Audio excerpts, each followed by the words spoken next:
kapuso, nandito pa rin po tayo ngayon sa Marikina Public Market. Kaugnay pa rin po sa ipinatutupad na simula ngayong araw na 60-day rice importation ban sa bansa. Alinsunod po ito sa utos ni Pangulong Bongbong Marcos para mabigyan naman ng prioridad yung mga local produce, yung mga palay na pinoproduce ng sarili nating mga magsasaka, lalo pat panahon na ng anihan.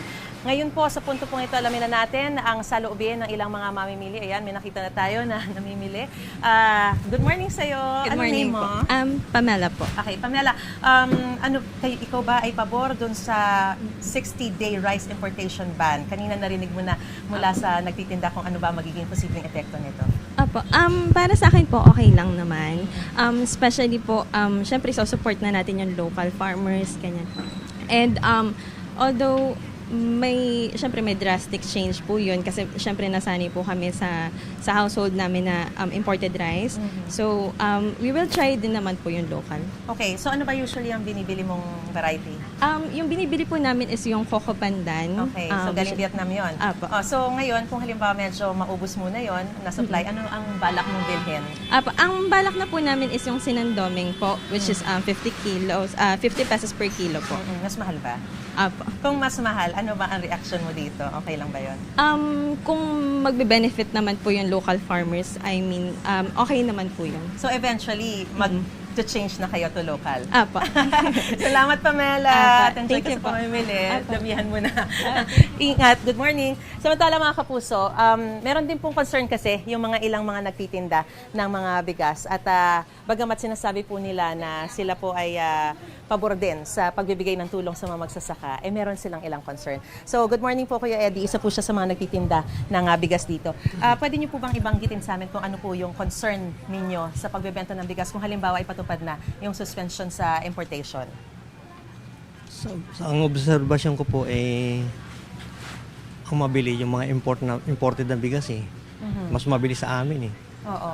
Ang tanong, sapat ba ang supply ng bigas Okay. sa ating bansa Oo. kung ititigil yung importasyon? Sabi po kasi panahon na po ng anihan. Based on Opo. experience po ba, nagkukulang kayo? Sa tingin ko po kulang, laging binabaha po tayo Kaya ang may sasuggest ko lang po taasan na lang ng taripa ang mga imported, itulong sa magsasaka. Yun, may sasuggest ko lang naman.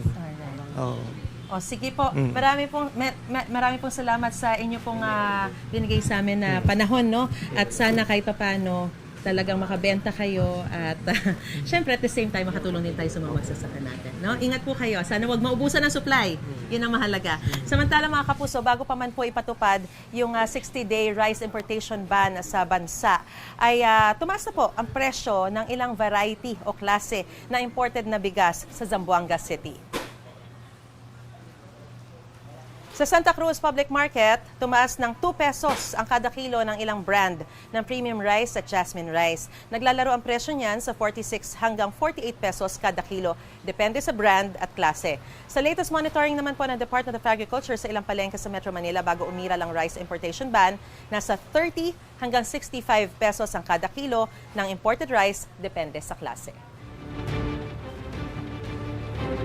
Gusto mo bang mauna sa mga balita? Mag-subscribe na sa GMA Integrated News sa YouTube at tumutok sa unang balita.